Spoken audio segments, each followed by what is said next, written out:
അമ്പോ, ആന പോലത്തെ തണ്ണിമത്തൻ. ഇത് ചേട്ടന്റെയാണോ? പിന്നല്ലാതെ. ചേട്ടാ, ഇത് നമുക്കൊന്ന് പ്രദർശിപ്പിച്ചാലോ? എടുത്തോ, പക്ഷെ തിരിച്ചു തരണം.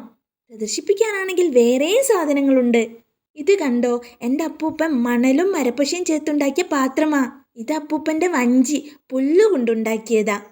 ഹിഹി, അതും കൊള്ളാം. എല്ലാം കൂടി എനിക്ക് പൊക്കാൻ പറ്റില്ല, ഞാൻ ഷേരുവിനെ വിടാം. പ്രദർശനം: ലോകത്തിലെ ഏറ്റവും വലിയ തണ്ണിമത്തൻ, മണൽ കൊണ്ട് നിർമ്മിച്ച പാത്രം, പുല്ലവഞ്ചി. പ്രവേശന ഫീസ് മീനോ മുട്ടയോ ഇറച്ചിയോ. ഷേരുവിനെ കാണാനില്ലല്ലോ. വരുന്നുണ്ട്. എടോ, താൻ കരടിച്ചേട്ടന്റെ ഗുഹയിൽ പോയി കുറച്ച് സാധനങ്ങൾ കൊണ്ടുവരണം.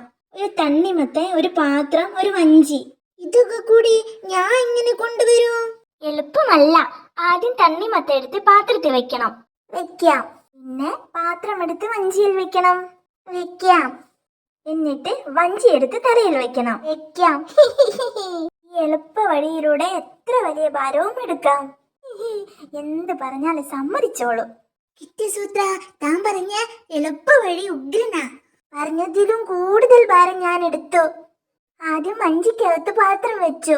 പാത്രത്തിനകത്ത് തണ്ണിമത്തൻ വെച്ചു. തണ്ണിമത്തനകത്ത് പ്രദർശനം കാണാൻ കുറച്ച് കാണികളെയും കയറ്റി.